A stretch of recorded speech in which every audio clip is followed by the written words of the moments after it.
I am Stephanie, 34 years old, and I built my life from scratch. My design business finally took off after years of hustle, and I bought my dream home last year. Then one Tuesday, I came back to find my unemployed brother Jason had moved in courtesy of our parents. They called to inform me I would be supporting him indefinitely. What happened next changed everything between us. The courtroom was dead silent when the judge delivered the final verdict. Let me know where you are watching from, and hit subscribe to find out what happened in court that ended it all. My journey to success was not an easy one. After graduating with my interior design degree, I spent years building my client base one small project at a time. I lived in a tiny studio apartment, sometimes working 16 hours a day, sacrificing weekends and holidays to meet deadlines. My parents never understood my passion, constantly suggesting I find a real job with benefits and stability, but I persisted. 10 years of hard work finally paid off when I landed contracts with several high-end developers. My business grew from just me to a team of 5 designers. Last year at 33, I finally saved enough for a down payment on my dream home. It was not a mansion by any means, but it was mine. 3 bedrooms, 2 bathrooms, and a beautiful sunroom I converted into my home office. The pride I felt signing those mortgage papers was indescribable. My family dynamics never made things easy. My parents, Margaret and Richard, raised us with traditional values in a small Midwestern town. Family was supposed to come first, but their definition of family often seemed to exclude me. My younger brother Jason, now 29, was always the golden child. He was 5 years younger than me, and from the moment he was born, my parents made it clear he was special.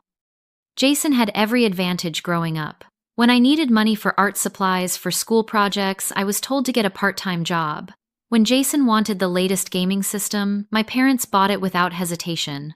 When I needed help with college tuition, my parents said they had limited savings. When Jason wanted to attend an expensive private university, they took out a second mortgage on their house. The pattern continued into adulthood. Jason dropped out of college after 3 semesters, claiming it was stifling his creativity. My parents defended his decision, saying college was not for everyone. Meanwhile, they had criticized my choice of studying design, calling it impractical. Jason bounced between jobs, never keeping one for more than a few months. He was fired from a retail position for showing up late. He quit a restaurant job because the manager was disrespecting him by asking him to come in on weekends. He walked out on an office job because it was too corporate. Through it, all my parents made excuses for him. Jason is finding himself. Jason is too intelligent for these entry-level positions. Jason has a creative spirit that cannot be confined to traditional employment. Meanwhile, my achievements were minimized. When I signed my first major client, my mother said, "That is nice, but do they offer health insurance?" When I won a local business award, my father asked if I was saving enough for retirement. When I bought my house, my mother wondered aloud if I had made a hasty decision taking on such a large mortgage. I tried helping Jason several times. I referred him to contacts in my network, created a position in my company that would suit his skills, and even offered to help him go back to school. Each time he found reasons to decline. The job was beneath him. The hours did not suit his lifestyle. The school was not prestigious enough. Over the years, I tried establishing boundaries with my family. I limited visits to holidays and special occasions. I stopped sharing details about my finances or business successes to avoid the inevitable criticism. I deflected questions about when I would settle down or have children, but no matter how firm I tried to be, my parents always found ways to cross those boundaries, especially when it came to Jason. What happened next was the culmination of years of this dysfunctional family dynamic. I never imagined they would go so far, but looking back, perhaps I should have seen it coming. That fateful Tuesday began like any other. I had meetings with clients all day, finalizing designs for a boutique hotel project that could take my business to the next level. It was exhausting but exciting work. By the time I headed home around 7 in the evening, I was mentally drained but satisfied with the progress. The first sign something was wrong was the unfamiliar, beat-up sedan parked in my driveway.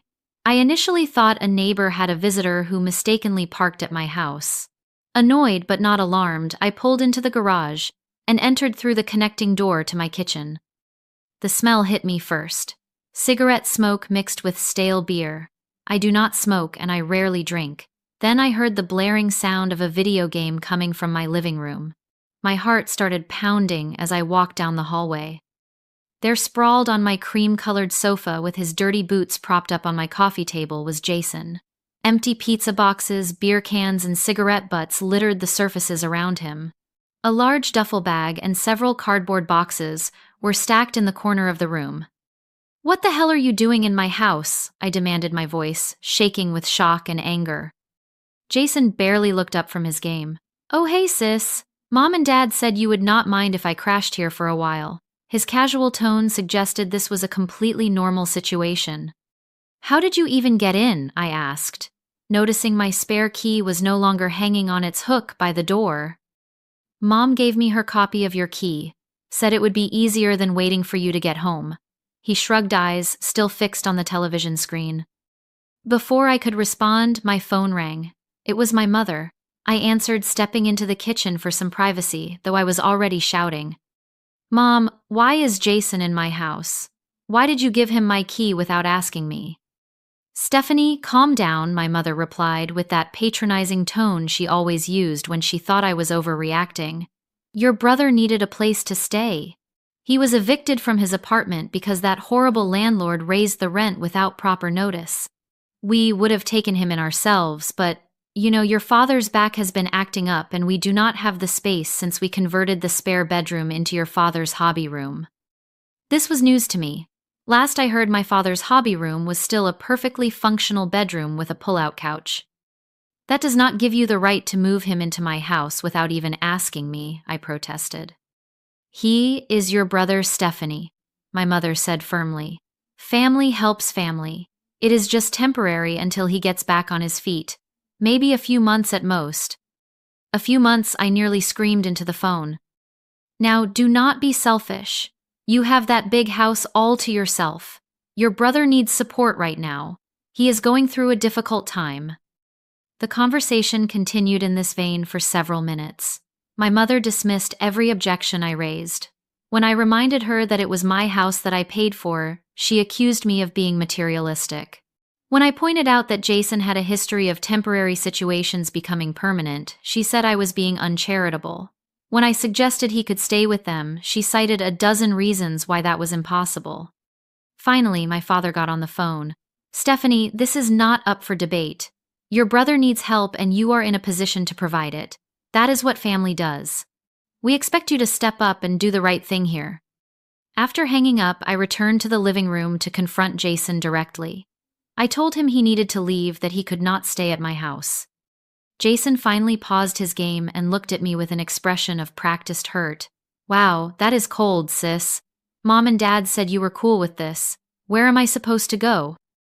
"That is not my problem," I insisted. "Mom and Dad had no right to offer my house without asking me." "Look," he said, his tone turning manipulative. "I am really in a tough spot. I just need a place to crash for a little while until I figure things out. You will hardly even notice I am here." I stood firm. "No, Jason. You need to find somewhere else to stay. Tonight." His expression darkened. "Mom and Dad gave me permission to be here. They gave me the key. Legally, I am allowed to stay." I did not know if that was true, but the confidence with which he said it gave me pause. It was getting late and I was exhausted from my workday. Fighting with Jason when he was in this mood would be pointless. "We will discuss this tomorrow," I said finally. "But this is not a done deal." I retreated to my bedroom, locking the door behind me. I could hear Jason resume his game, the volume even louder than before. I called Lauren, my best friend since college, but it went to voicemail. I texted her a brief SOS about the situation. That night, I barely slept. I could hear Jason moving around the house well past midnight, opening and closing the refrigerator, talking loudly on his phone. It felt like my sanctuary had been invaded, and my parents had handed over the keys to the invader. 1 week with Jason in my house was enough to push me to the breaking point. Any hope that he might be a considerate houseguest vanished within the first 24 hours. He treated my home like a hotel where he was the only guest that mattered. Each morning I would wake to find the kitchen in disarray. Dishes piled in the sink, food left out overnight, crumbs and spills unwiped. When I asked Jason to clean up after himself, he would shrug and say, "I will get to it later," but later never came. He slept until noon most days, then spent hours playing video games or watching television at volumes that made it impossible for me to work from home. I was forced to go to my office every day, extending my commute and disrupting my usual workflow. Jason made no effort to find a job. When I asked about his plans, he would vaguely mention opportunities he was exploring or contacts he was waiting to hear back from. But I never saw him send out resumes or make job-related calls. The final straw came when I returned home on Friday evening to find 5 strangers in my living room, drinking my expensive wine and smoking inside the house. Jason had invited friends over without asking and given them free rein of my home. "You need to tell your friends to leave," I said, firmly trying to keep my composure, despite my rising anger. "Come on, sis. Do not be such a buzzkill," Jason replied, the others snickering behind him. "It is Friday night. We are just hanging out." "This is my house, Jason. My rules. No smoking inside, no parties without permission." One of his friends, a heavy-set guy with a patchy beard, raised his glass. "Your sister needs to chill, man. This is a sweet pad." I stood my ground and eventually they left, but not before one of them spilled red wine on my white carpet and another broke a decorative vase I had brought back from a trip to Italy. Jason made no offer to pay for the damages. The next day, my parents showed up unannounced. I had just finished cleaning up the mess from the previous night when they walked in, using the key they had apparently kept without my knowledge. "We thought we would check in on you two," my mother said cheerfully, as if this was a normal family visit. "How is everything going?" Before I could answer, my father cut in. "Jason tells us you have been a bit difficult about his stay here." I was dumbfounded. Difficult. He trashed my house last night with his friends. My mother waved dismissively. "Boys will be boys. He is just trying to maintain his social connections. That is important for networking and finding new job opportunities." They insisted we all sit down in the living room for a family meeting. That was when they dropped the real bombshell. "We think Jason should stay here indefinitely," my father announced, "until he gets properly established." "Indefinitely," I repeated in disbelief. Absolutely not. This was supposed to be temporary, and even that I never agreed to. "Stephanie," my mother said in her most disappointed tone, "we raised you to understand that family comes first. Your brother needs support right now. Support is one thing. Having him move in permanently is another." My father leaned forward, his expression stern. "We expect you to help with his expenses too. Nothing major, just food, maybe some spending money until he finds work. And of course, covering the utilities since they will be higher with him here." I could not believe what I was hearing. "You want me to financially support him too? He is 29 years old." "He is going through a rough patch," my mother insisted. "You have a successful business. You can afford to help your brother." The conversation deteriorated from there. Every point I made was dismissed. Every boundary I tried to establish was ignored. My parents had already decided that Jason was my responsibility now, and they expected me to accept this without question. After they left, Jason's behavior grew even worse. He started using my car without permission, claiming his was having mechanical issues. I would find it returned with the gas tank empty. He began eating food I had specifically purchased for myself, including expensive ingredients I needed for client dinner preparations. Then one day, I discovered a charge on my credit card that I did not recognize. A $300 purchase at an electronics store. When I confronted Jason, he admitted he had borrowed my card because he needed a new gaming headset. "You will pay me back immediately," I demanded. He laughed. "With what money? You know I am broke. Besides, what is $300 to you? You can afford it." The situation reached a new level of absurdity when Jason's girlfriend Kelly showed up with her own suitcase. Without consulting me, Jason had invited her to move in too. She was a petite woman, with an entitled attitude that matched Jason's. Jason said you were cool with me staying here, she said when I questioned her presence. We are trying to save money by living together. Save money, I repeated incredulously. Neither of you is paying any rent. Jason shrugged. Well, that is the point. We need to save up before we can afford our own place. I was at my wit's end. I called Lauren, who had been hearing updates about this nightmare situation for the past week. This is getting out of control, I told her. They are treating my house like they own it. My parents are enabling this behavior and making me feel like I am the unreasonable one. Lauren, who worked as a corporate attorney, did not mince words. Stephanie, this is not just inconsiderate. What they are doing could have legal implications. If Jason and his girlfriend establish residency in your home, it could be difficult to remove them without a formal eviction process. What? But it is my house. Yes, but tenant rights are complicated. If they receive mail there or can prove they have been living there for a certain period, they might be considered tenants even without a lease or rent payments. Lauren advised me to consult with a lawyer who specialized in property rights and family law. This situation is not going to resolve itself. Your family is taking advantage of you, and you need to protect yourself legally before this gets worse. I took her advice and scheduled a consultation with a lawyer for the following week. Little did I know that things would escalate dramatically before that appointment ever took place. 3 weeks into Jason's unwelcome stay, I came home early from work because a client meeting had been canceled. The house was empty, which was unusual since Jason rarely left except to meet friends. I took the opportunity to clean up the guest room where he had been staying, hoping to at least maintain some standards in my own home. When I opened the closet to put away some of his scattered clothes, I noticed something odd. My grandmother's antique jewelry box, which I kept in my bedroom, was sitting on the shelf. My heart pounding, I opened it to find it completely empty. The pearl necklace, silver bracelet, and emerald earrings my grandmother had left me were gone. In a panic, I began searching the room more thoroughly. I found pawn shop receipts tucked into Jason's jacket pocket. Not just for my grandmother's jewelry, but also for my tablet, my wireless headphones, and several other valuable items I had not even noticed were missing. I was still processing this discovery when I heard the front door open. Jason walked in, stopping short when he saw me in his room with the evidence in my hands. "What are you doing going through my stuff?" he demanded, immediately going on the offensive. "What am I doing? What are you doing? Selling my belongings?" I held up the receipts. "This is theft, Jason. You stole from me and sold my things." For a moment he looked caught, but then his expression shifted to one of defiance. "I needed the money.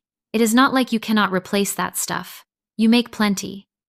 "That is not the point. Some of these things were irreplaceable.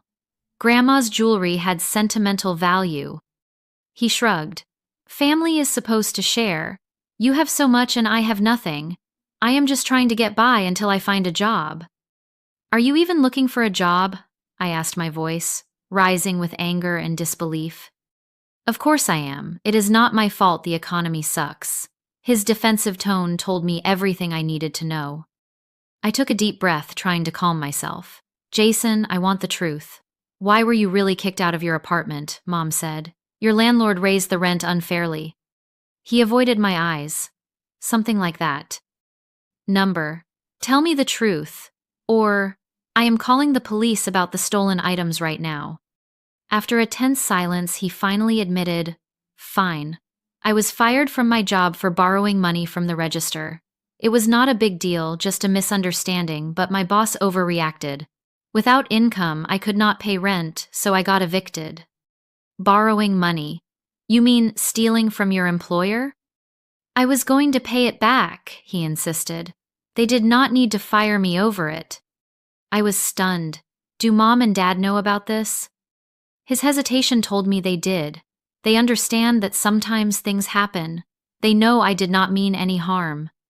I immediately called my parents, putting the phone on speaker, so Jason could not later claim I misrepresented the conversation.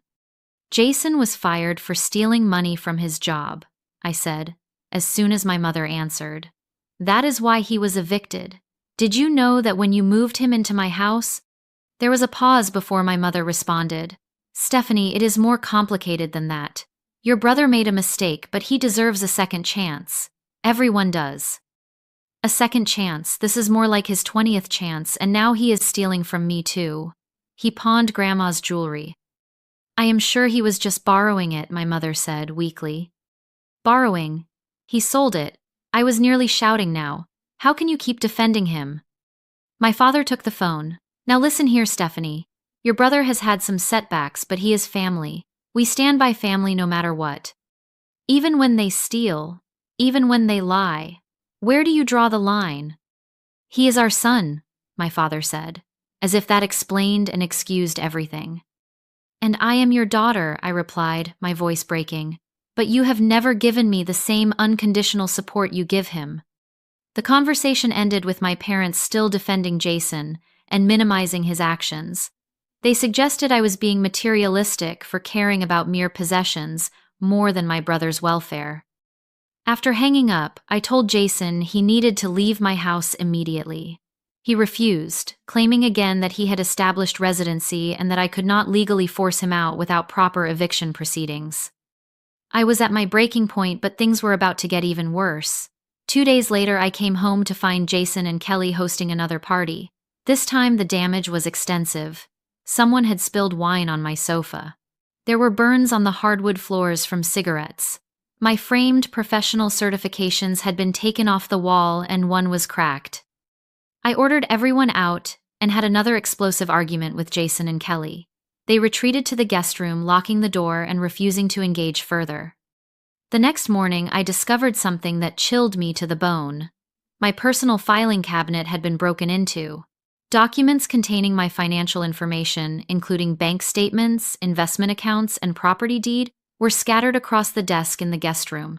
My checkbook was missing several checks from the back, and my passport was out of its usual storage place. When I confronted Jason, he claimed he was just looking for some paperwork and accused me of overreacting. But a call to my bank confirmed my worst fears. Someone had attempted to open a line of credit using my personal information.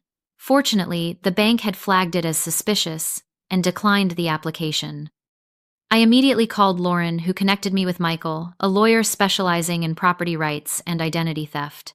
After explaining the situation, including Jason's theft of my belongings, the unauthorized parties, the damage to my property, and now the attempted identity theft, Michael did not mince words. This is serious, Stephanie. Beyond the civil issues of unwanted tenants, there are criminal matters at play here. Identity theft, property theft, and fraudulent financial activity are all crimes. You need to act immediately to protect yourself and your assets. Michael advised me to file police reports for the stolen items and the attempted identity theft. He also suggested a bold strategy for removing Jason and Kelly from my home. Given the circumstances, including the destruction of property and criminal activity, we can seek an emergency court order, but you also need to protect your remaining assets immediately. The plan was risky and would likely cause a permanent rift with my family. But as I looked around at my once beautiful home now damaged and violated, I knew I had no choice. My parents had forced my hand by enabling Jason's behavior for years, and now bringing his chaos into my life. That night, I made my decision. I would take back control of my life and my home, no matter the cost. I waited until I knew Jason and Kelly would be out for several hours. They had fallen into a predictable pattern of sleeping until noon, then leaving around 2 p.m. to meet friends, usually not returning until evening. I had called in sick to work, something I rarely did, to put my plan into action. At precisely 2:30 p.m., after confirming they had left, the moving company I had hired arrived. I had spent the previous evening carefully packing my most important and valuable possessions. Family photos, important documents, irreplaceable mementos, and essential clothing. Now the movers efficiently loaded everything else I wanted to keep. My furniture, appliances remaining, clothing, kitchenware, electronics, artwork, books. Everything that made the house a home was systematically removed and loaded into the moving truck. I supervised the entire process, checking off items on my inventory list to ensure nothing important was left behind.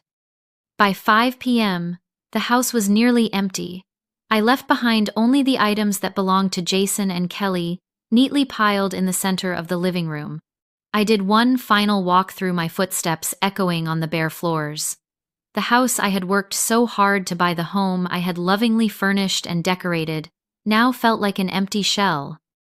With a heavy heart but resolute determination, I locked the door behind me and drove to the local police station. There I filed detailed reports about the theft of my grandmother's jewelry and other possessions, providing the pawn shop receipts as evidence. I reported the attempted identity theft, sharing the information from my bank about the fraudulent credit application. I documented the damage to my property with photographs I had taken. The police officer taking my statement was sympathetic. "Family situations like this are always difficult," she said. "But theft and identity theft are serious crimes regardless of who commits them." After leaving the police station, I went directly to my lawyer's office. Michael had prepared all the necessary paperwork. We filed for an emergency restraining order against Jason and Kelly based on the police reports and evidence of property destruction.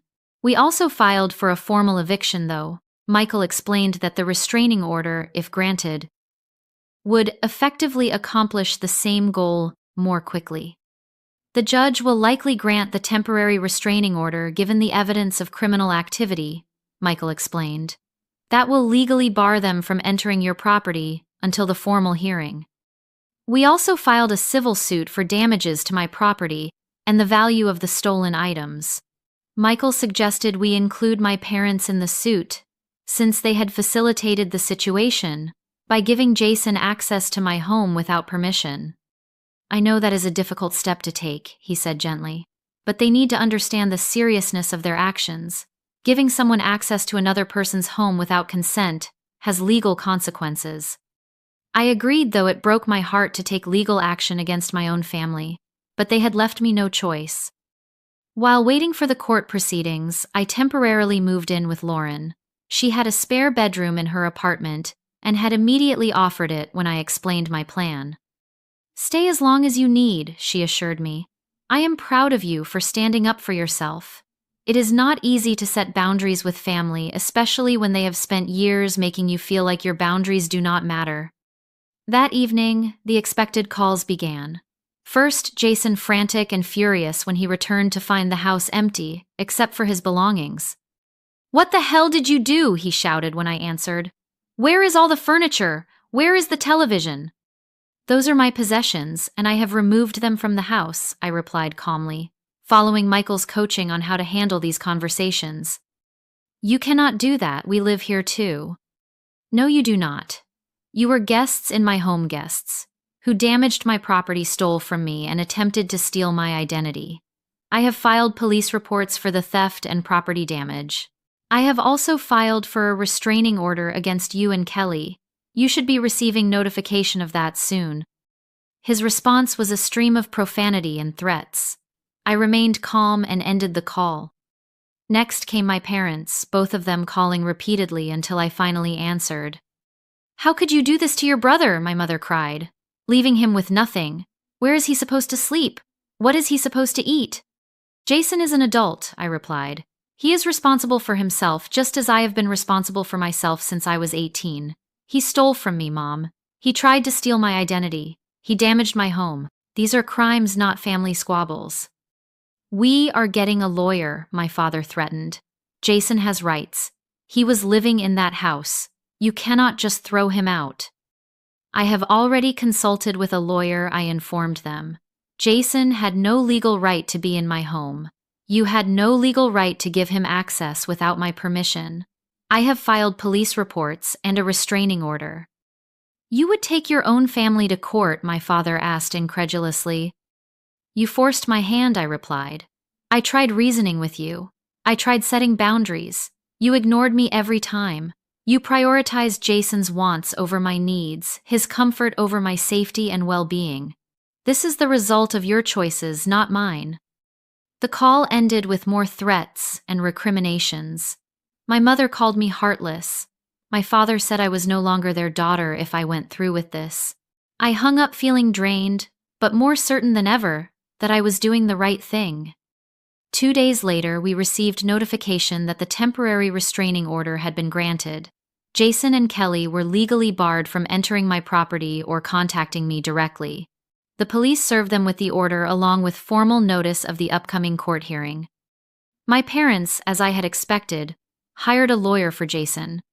They claimed he had established tenancy in my home and that I had illegally evicted him. They demanded that I allow him to return to the house and pay damages for the emotional distress I had caused him. Their lawyer contacted Michael, proposing a settlement. Jason would drop all claims if I agreed to let him stay in the house for 6 more months and provided him with $5,000 in relocation assistance. Michael's response was firm. My client rejects this proposal entirely. We have documented evidence of theft, attempted identity theft, and property damage. We will see you in court. The weeks leading up to the court date were tense. I threw myself into my work trying to maintain my business despite the personal turmoil. Lauren was an incredible support, giving me space when I needed it and a shoulder to cry on when the emotional weight became too much. Your family is supposed to build you up, not tear you down, she told me one evening when I was questioning whether I had gone too far. You deserved better than what they gave you. You are doing the right thing by standing up for yourself. As the court date approached, I gathered all my evidence. Financial records showing I was the sole owner of the house, photographs of the damage, police reports, pawn shop receipts, bank statements showing the attempted fraud. It was a solid case, but I still felt sick at the thought of facing my family in court. The night before the hearing, I barely slept. I kept wondering how we had reached this point. How had my family become so dysfunctional that we needed a judge to resolve our conflicts? But then I reminded myself that I had tried everything else. I had extended olive branch after olive branch, only to have them broken and thrown back in my face. This was not the outcome I wanted, but it was the one my family had chosen through their actions. Tomorrow would be the day of reckoning. The courtroom was smaller than I had imagined, intimate, in a way that made the confrontation feel even more personal. I sat beside Michael at one table while Jason Kelly and my parents sat with their lawyer at another. I avoided eye contact, focusing instead on arranging the documents Michael had asked me to bring. Judge Patricia Simmons entered the courtroom, a stern-looking woman in her 60s, with reading glasses perched on the end of her nose. She reviewed the case file silently for several minutes before addressing the room. This is a matter of alleged unauthorized occupancy, property damage theft, and attempted identity theft, she summarized. Let us begin with the plaintiff's case. Michael presented our case methodically. He established that I was the sole owner of the property, having purchased it with my own funds and maintained it without contribution from any family members. He presented the evidence that Jason and Kelly had been given access to my home without my permission through a key provided by my parents. Miss Stephanie never consented to her brother and his girlfriend taking up residence in her home, Michael emphasized. She was presented with a fait accompli upon returning from work one day. Jason's lawyer, a slick man named Richard Dawson, objected. Your Honor, the defendant had a verbal agreement with his parents that he could stay with his sister. They were acting as intermediaries with the plaintiff's implied consent. Judge Simmons looked skeptical. Do you have any evidence of this implied consent, Mr. Dawson? The family relationship itself suggests a level of implied consent, Your Honor. Families commonly help each other with housing needs. Michael countered immediately. Your Honor, family relationships do not override property rights. The plaintiff has provided text messages and phone records showing she explicitly objected to the arrangement as soon as she discovered it. The judge nodded, making notes. Continue, counselor. Michael then presented the evidence of property damage. Photographs showing wine stains, cigarette burns, broken items, receipts for repairs I had already scheduled, estimates for work that still needed to be done. Furthermore, Michael continued, we have evidence of theft. He presented the police reports, the pawn shop receipts found in Jason's possession, and statements from my bank about the attempted identity theft.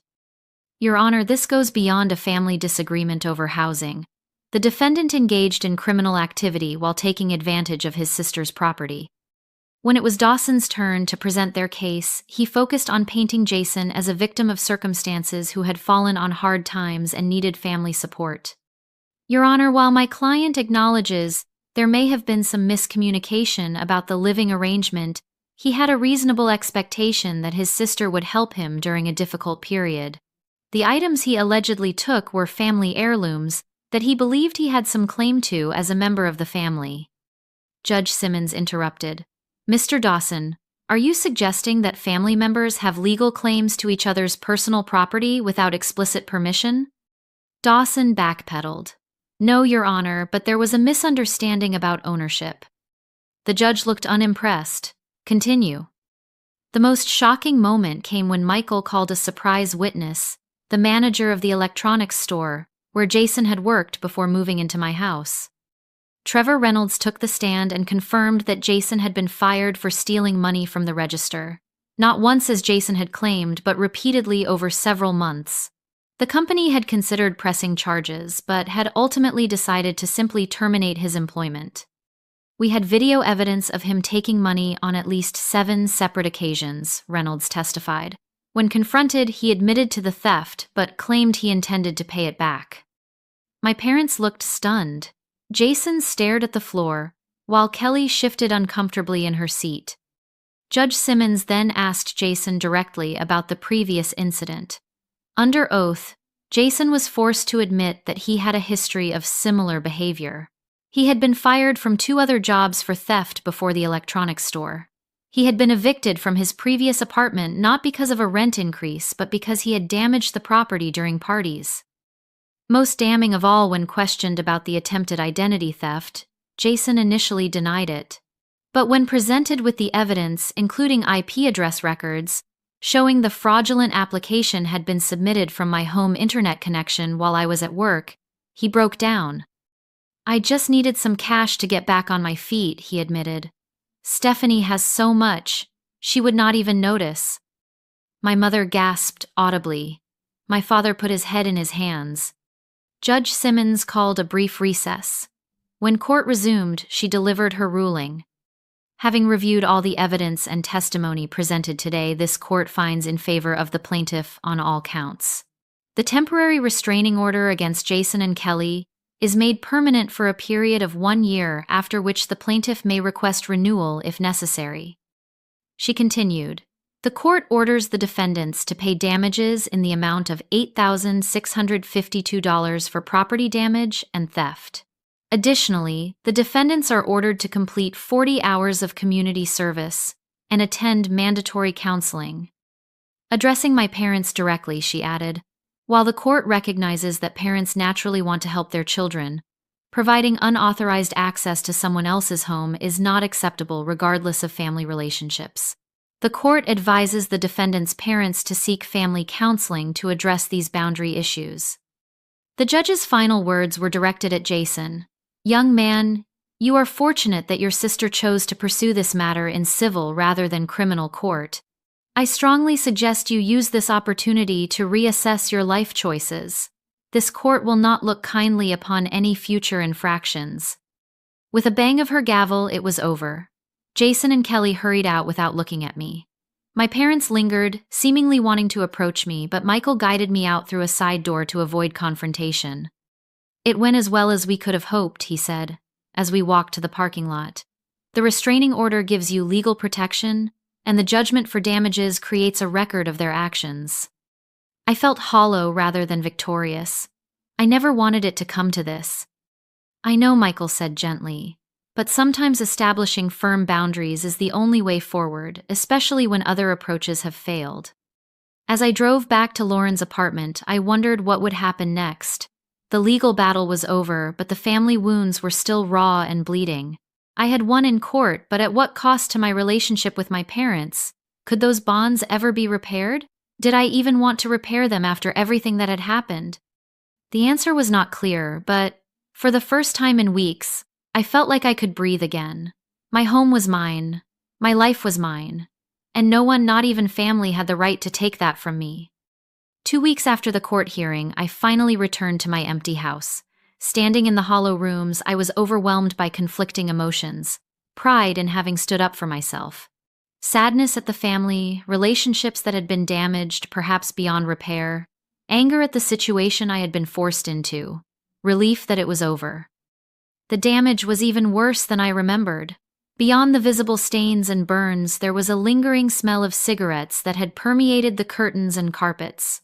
The guest bathroom shower had mold growing in the corners. One of the kitchen cabinet doors was hanging by a single hinge. I walked through each room, making notes for the contractors who would be coming to repair and clean. In the guest bedroom where Jason and Kelly had stayed, I found remnants of their presence. A forgotten sock under the bed, a crumpled receipt in the closet, an empty liquor bottle behind the nightstand. Each item a small reminder of the chaos they had brought into my life. The restoration process became a metaphor for my emotional healing. Just as I hired professionals to repair the physical damage to my home, I began working with a therapist to address the psychological damage from years of dysfunctional family dynamics. Dr. Matthews helped me understand that the pattern with my parents and Jason had been established long ago. "You were assigned the role of the responsible one," she explained during one session. "Your brother was assigned the role of the one who needed help. These family roles can be incredibly rigid and difficult to change." She helped me see that my parents' behavior was not necessarily about loving Jason more than me. It was about the roles we had been assigned and their inability to see beyond those roles. This did not excuse their actions, but it helped me understand them. Slowly, I rebuilt my home.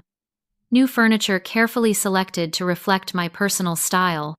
Fresh paint and colors that brought me joy. Art that spoke to me.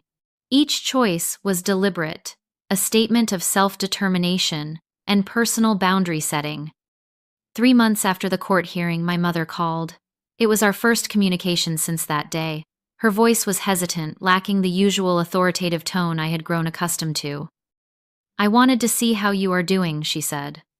I gave her a brief, polite update on my business and home renovations. I did not ask about Jason.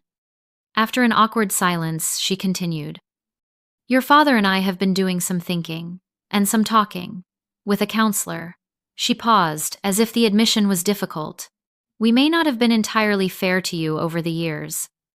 It was not exactly an apology, but it was more self-awareness than I had ever heard from her. "Jason is in a program," she added, "for his issues with taking things that do not belong to him, and his other problems. He is staying in a halfway house." I was surprised.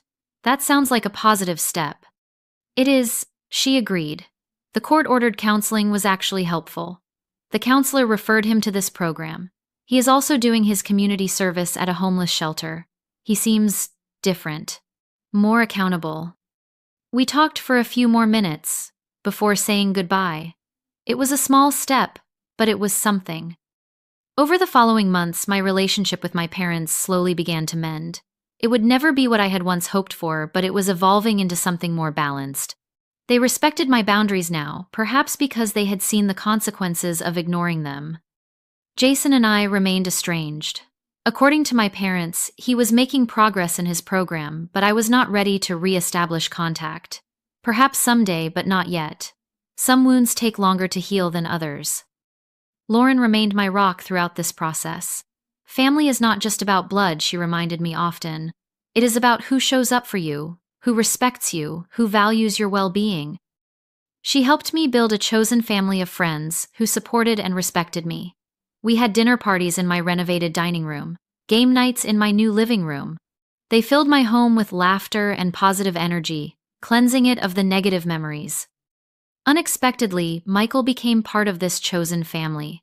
What started as professional consultations over coffee to discuss the aftermath of the case evolved into friendship and eventually something more. He understood boundaries in a way few others did, having seen the consequences of their violation in his professional life. "You know what impressed me most about you," he told me one evening, as we sat on my new patio furniture, watching the sunset. "Your clarity. Even when your family was making you doubt yourself, even when they tried to make you feel selfish for having boundaries, you knew what was right. That kind of self-trust is rare." The hardest lesson I learned through this ordeal was that love should never require the sacrifice of your self-respect. For years, I had accepted the dynamic with my family because I thought that was what love looked like. I thought love meant always giving, even when it hurt, even when it was unfair. Now I understood that real love includes respect. It includes reciprocity. It includes acknowledging the other person's needs and boundaries. What my family had asked of me was not love. It was exploitation disguised as family obligation. Today, my home is fully restored, more beautiful than before. My business continues to thrive. I have a circle of friends who respect me and a partner who values my boundaries. Most importantly, I have a new understanding of my own worth. I still think about Jason, sometimes wondering if he has truly changed, if he has found his way to accountability and independence. I hope so for his sake, but my happiness is no longer tied to his choices. My life is my own, built through my own efforts, protected by my own boundaries. Sometimes the most loving thing you can do for someone is to stop enabling their destructive behavior. Sometimes the most loving thing you can do for yourself is to walk away from relationships that consistently diminish you.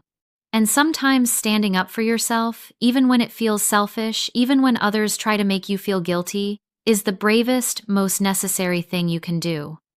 Have you ever had to set difficult boundaries with family members? How did it affect your relationship with them? If you have been through something similar, I would love to hear your story in the comments. Please like and subscribe if this resonated with you, and share with anyone who might be struggling with family boundaries.